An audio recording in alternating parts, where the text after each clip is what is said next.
kid, destiny was calling my name. Elvis, Bobby Dylan, and I were all one in the same. The bright lights were coming, wouldn't be long.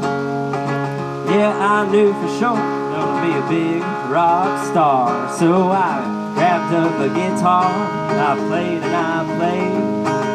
I gave my heart and soul to learning this game. But by my early 20s, things had took a turn.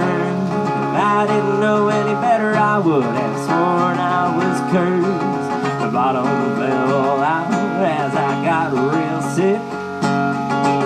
Uninsured and hopeless, 10 years went by quick.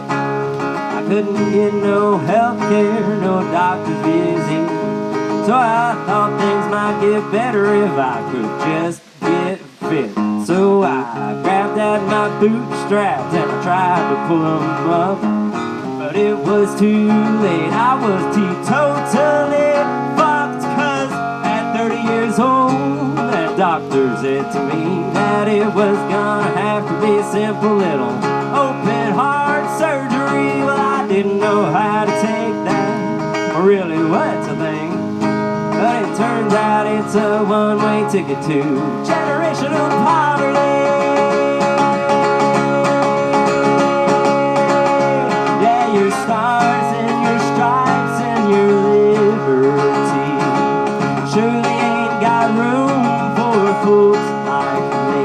'Cause blue-eyed, blonde-haired American kid ended up scrounging for food under the dumpster.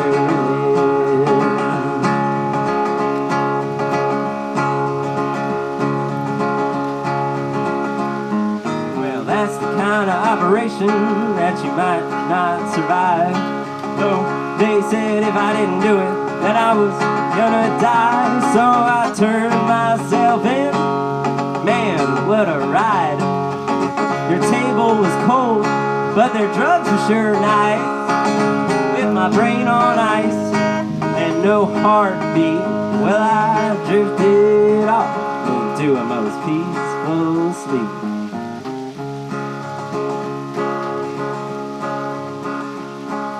There I was, lost in the space between, where everything is gray as far as you can see. There was nothing, nothing, nothing, till a voice came through. I couldn't tell where it came from, but it was the only thing I knew. So I rushed through the gray, fought to open my eyes, and there was the best thing I'd seen in my whole life.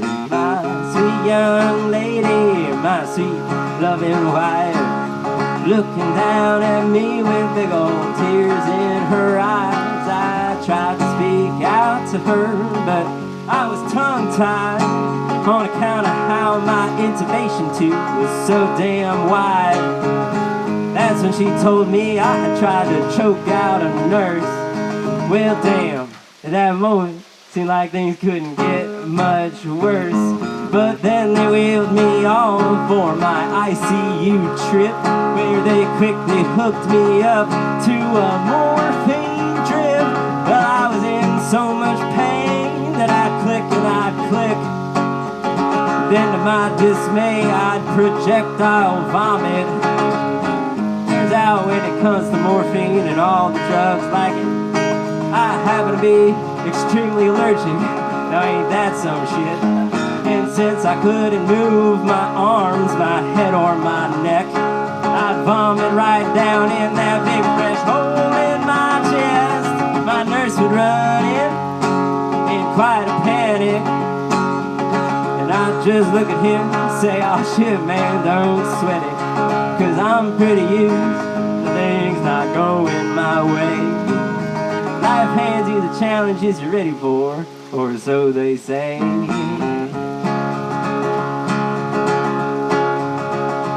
Yeah, your stars and your stripes and your liberty surely ain't got room for fools like me. 'Cause even this blue-eyed, blonde-haired American kid ended up scrounging for food under the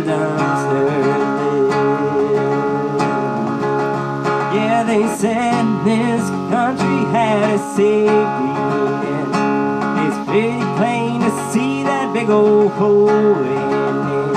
'Cause despite how hard I worked, and despite all that you said, well, it didn't mean shit when I was happy.